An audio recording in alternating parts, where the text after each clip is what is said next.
창세기 1장 1절에서 5절까지 말씀입니다.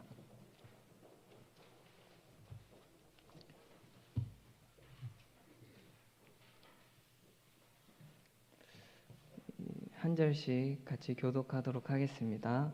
제가 먼저 읽겠습니다. 태초에 하나님이 천지를 창조하시니라.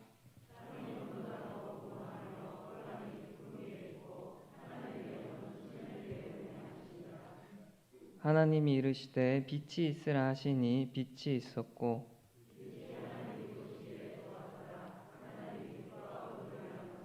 같이 읽겠습니다.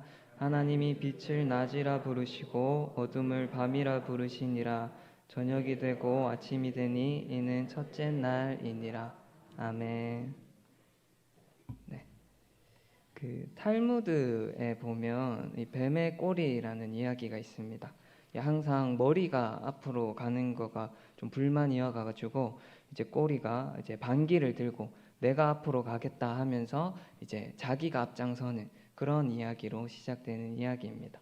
우리 많이 아는 이야기인데 이렇게 머리가 아니라 꼬리가 앞장서니까 어떻게 되겠습니까? 눈도 없고 귀도 없고 이 앞장서서 길을 인도할 어떤 능력도 없는 그런 꼬리가 머리를 대신해서 길을 인도한다고 하니까 이 엉망이 됩니다. 이 멀쩡한 길 놔두고 이 가시덤불로 들어가기도 하고 깊은 구덩이로 들어가기도 하고 겨우겨우 빠져나왔는데 이제 이 눈앞에 있는 불구덩이도 보지 못하고 이 불구덩이에 들어가서 그렇게 목숨을 잃고 맙니다. 이 길을 인도할 능력이 없는 꼬리가 이 자존심 때문에 욕심과 고집 때문에 자기가 대장하겠다고 우기다가 이런 안타까운 결과를 맞이하게 된 것입니다. 이 고집 부리지 않고 겸손하게 꼬리 나름의 이 귀한 역할이 있는데 그거를 잘 감당했으면 자기 자리를 잘 지켰으면 이런 일이 없고 머리도 꼬리도 모두 좋았을 텐데 이 주인의 자리, 앞장서는 자리를 이 탐낸 그 꼬리의 오만과 고집이 이러한 안타까운 결말을 자초한 것입니다. 그래서 이 이야기를 보면 무엇이 나를 이끌어 가고 있는지가 정말 중요한 문제라는 것을 생각해 볼 수 있습니다. 이 하루하루 살아가니까 잘 티가 안 나고 잘 안 느껴질 수 있지만 이 무엇이 나의 주인이 되어 있고 무엇이 나의 인생을 이끌고 가고 있는지에 따라 이 내 표정이 달라지고 나의 마음이 달라지고 또 나아가 나라는 사람 자체가 달라지게 되기 때문입니다. 그래서 지금 우리의 삶은 무엇이 이끌어가고 있습니까? 무엇이 내 마음의 중심을 차지하고 있습니까? 또 무엇이 지금 나의 최고의 관심사이십니까? 혹시 잠깐 방심한 사이에 하루하루의 이 급한 이 빠듯한 현실을 살아가는 그 현실에만 집중하다가 이 하나님과 무관한 것들로 그 자리가 채워지지는 않았습니까? 그래서 하나님으로부터 오는 그런 평안과 기쁨 없이 그렇게 살아가고 있지는 않습니까? 오늘 말씀을 보면서 나의 마음과 삶을 돌아볼 수 있었으면 좋겠습니다. 이 성경이 말하는 평안, 참 기쁨, 그 샬롬은 막 번영하고 성공하고 부귀와 영화를 누리는 것을 말하는 것이 아니라 있어야 할 자리에 있어야 할 것들이 있는 것을 말합니다.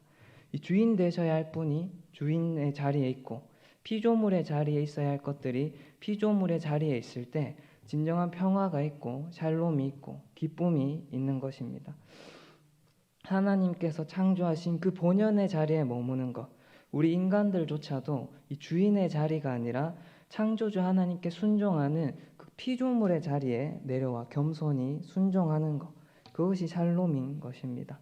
그래서 말씀을 통해서 이 혼돈하고 혼란스럽게 뒤죽박죽 되어 있는 이 세상 속에서 이 하나님의 평화, 하나님의 기쁨, 이 샬롬이 우리 가운데 있을 수 있는 그런 시간 되기를 바랍니다.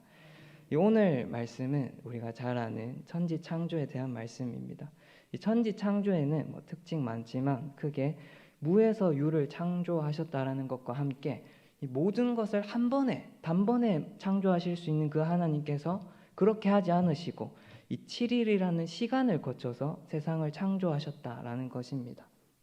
그래서 하나님은 굳이 이 과정을 거치시는 걸 통해서 이 말씀을 속에서 하나님이 일하시고 하나님이 우리의 다스리시며 어떤 변화가 일어나는지를 보여주고 계십니다.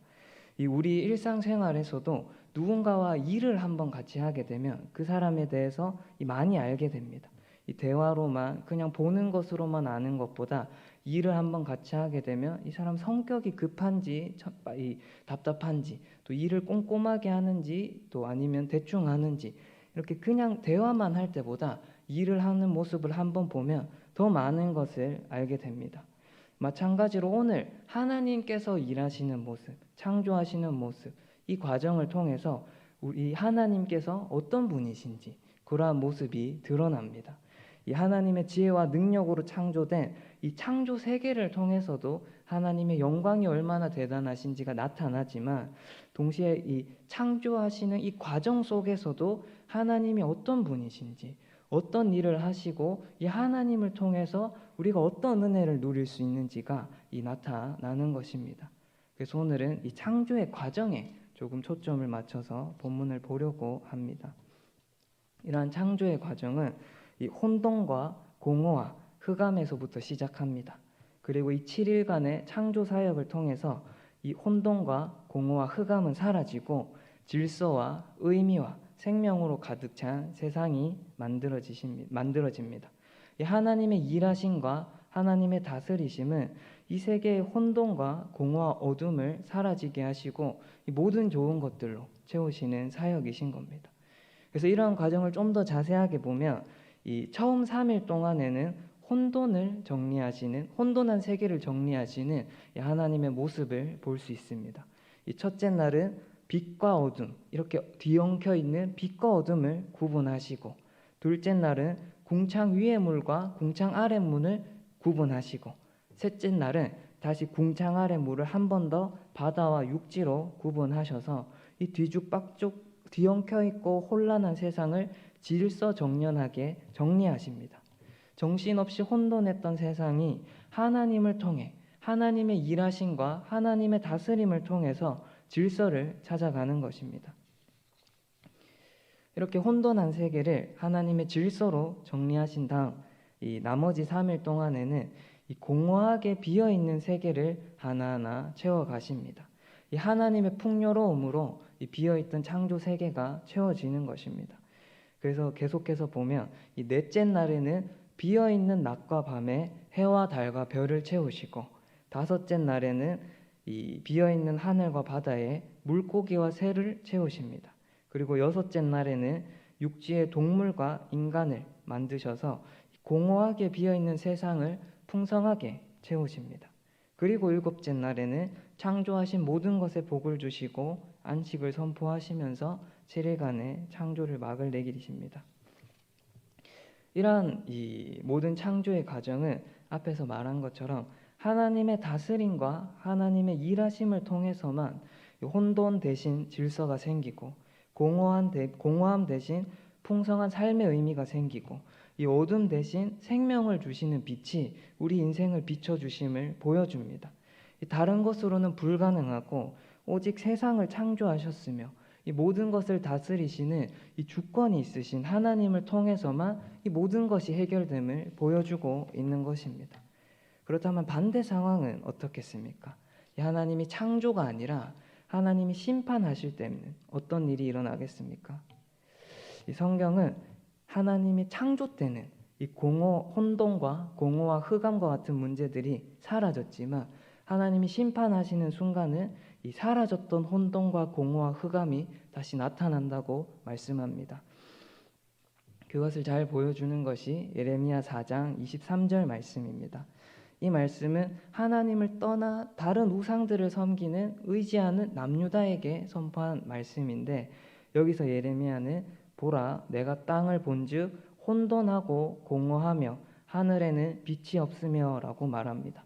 하나님의 심판하시는 상태, 하나님 없이 살아가고 하나님을 떠난 그런 현실이 더 행복한 삶이 아니라 오히려 창조 이전의 상태, 혼돈하고 공허하고 흑암이 가득 차서 이 생명이 살 수 없는 이런 절망적인 삶이 된다고 말하고 있는 것입니다. 이 빛이 있으면 어둠이 사라지지만, 빛이 사라지면 그 자리를 어둠이 채우는 것처럼 하나님을 통해서, 하나님께서 다스리시는 것을 통해서만 사라졌던 이 혼돈과 공허와 흑암이 하나님을 떠나는 순간 다시 찾아오는 것입니다. 다른 것이 혼돈이고 다른 것이 공허가 아니라 하나님을 떠난 상태, 하나님 없이 살아가는 그런 우리 상태가 인간에게 혼돈이고 공허고 흑암인 것입니다. 하나님과 멀어지는 만큼, 하나님이 아닌 다른 것을 쫓아 그렇게 사는 만큼, 하나님의 다스림과 인도하심에서 벗어나는 만큼, 또 내가 주인이냐 모든 것을 내가 주장하는 만큼 내 삶과 내 마음과 내가 맺고 있는 이런 모든 인간관계에 혼돈이 생기고 공허가 생기고 흑암 같은 시간이 생기는 것입니다. 그래서 이러한 오늘 말씀을 통해 가지고 이 창조주 하나님이 다스리실 때, 이 하나님이 우리의 주인 되실 때 우리 인생의 문제들이 사라져 간다라는 그런 것을 발견할 수 있기 바랍니다. 하나님의 질서가 세워질 때 우리 삶에 있던 혼돈이 사라지고 하나님의 뜻과 하나님의 목적이 내 삶에 이루어질 때 아무 의미 없이 공허하기만 하던 내 삶에 의미가 생깁니다. 또 하나님이 다스리실 때 내 마음속에 있던 흑암이 사라지고 생명과 기쁨을 주는 그런 빛이 우리 마음에 비춰집니다. 오직 창조주 하나님이 나를 다스리시고 나의 주인이 되실 때에만 이 망가진 세상, 또 망가진 나의 영혼 가운데 이 회복이 일어날 수 있는 것입니다. 요한복음 1장도 이러한 사실을 잘 얘기해 주고 있습니다. 요한복음 1장은 우리가 알듯이 창세기와 마찬가지로 태초에라는 말씀으로 시작합니다. 그래서 이 태초에라는 말씀으로 시작해서 창세기처럼 이 창조에 대한 이야기, 그리고 빛에 대한 이야기로 말씀을 시작합니다. 그래서 요한복음 1장 이 서론 부분을 읽으면 자연스럽게 창세기 1장이 창조의 사건이 떠오를 수밖에 없는 그런 구조로 책이 쓰여져 있습니다. 이 창조의 사건과 구원의 사건을, 이 회복의 사건을 연결해서 생각하도록 그렇게 쓰여져 있는 것입니다. 왜냐하면 이 창세기 1장에서 세상을 창조하셨던 그 하나님이 이번에는 죄로 인해 망가진 세상을 회복하시기 위해서 이 땅에 육신을 입고 오셨다는 것을 얘기하고 있기 때문입니다. 태초에 성부 하나님과 함께 말씀으로 창조하시고 그 창조를 중보하셨던 성자 하나님께서 이번에는 구속의 중보자로서 이 땅을 회복하시기 위해 오셨음을 선포하고 있는 게 요한복음 1장의 서론 부분인 것입니다. 우리가 알듯이 설계도를 가지고 있는 사람만이 고장난 기계를 고칠 수 있습니다. 마찬가지로 이 세상도 창조하신 창조주 하나님만이 죄로 망가진 세상을 회복할 수 있습니다. 그렇기 때문에 망가진 이 땅을 회복하기 위해 직접 인간이 되셔서 이 땅에 뛰어드신 하나님, 이 우리 성자 하나님, 예수님 말고는 우리에게 어떠한 소망도 없는 것입니다.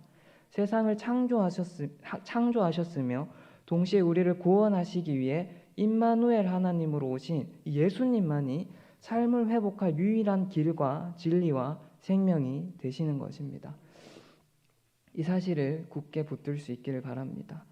다른 소망이 없고 다른 길이 없음을 기억할 수 있기 바랍니다. 오직 예수 그리스도 안에서만 이 모든 것이 회복될 수 있음을 믿고 주님이 나의 삶을 다스려 주시기를, 주님만이 나의 인생의 주인 되시기를 간절히 구하는 우리 한 사람 한 사람의 삶이 되기를 축복합니다. 이 눈에 보이고 피부에 와닿는 현실만 보게 되면 돈과 명예, 이런 현실의 문제들이 채워질 때 모든 문제가 사라진다고 그렇게 느껴지지만, 진짜 회복은 오직 창조주이시며 구속주이신 우리 하나님, 우리 예수님을 통해서만 회복됩니다.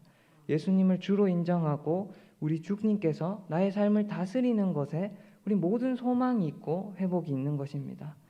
정말 많은 사람들이 돈이나 친구나 자식이나 명예와 같은 이런 세상의 것들 때문에 자신의 삶에 혼란이 생기고 혼돈하게 되었다고 그렇게 생각합니다.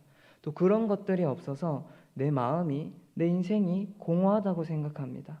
그래서 이런 것들만 채워지고 해결되면 내 삶에 있는 혼란도, 공허도, 흑암도 사라질 것이라 생각하고 그것을 채우기 위해 열심히 달리고 애쓰고 또 그것을 인생의 목적으로 삼고 목표로 삼고 살아갑니다. 하지만 이런 성경은 이런 상황 때문에 우리 삶이 혼란한 것이 아니라 하나님의 다스림에서 벗어났기 때문에 혼란이 생긴 것이고, 돈이 없고 친구가 없고 많은 것들이 내가 바라는 대로 이루어지지 않았기 때문에 내 마음이 공허한 게 아니라 하나님 말고 다른 것을 목적으로 살아가고 있기 때문에 공허한 것이라고 말합니다. 이 목마를 때 물이 아니라 다른 음료수나 커피를 마시며 결국에는 더 심한 갈증이 생기는 것처럼, 이 우리의 영혼의 생명수 되시는 하나님을 찾지 않고 다른 것으로 내 마음을 채우려 할수록 이 내 마음은, 우리 영혼은 더 깊은 허전함과 공허함과 또 무질서와 혼란으로 이 가득 찬다고 성경은 그렇게 가르쳐주고 있는 것입니다. 그래서 이 사실을 기억하고 우리가 다른 것에 마음을 빼앗겨 사는 것이 아니라 정말 우리 주님만이 나의 마음을 다스리시고 주장하고 지켜달라고 구하는 우리 간절한 마음으로 하루하루를 살았으면 좋겠습니다. 이 모든 지킬 만한 것 중에 더욱 내 마음을 지키라.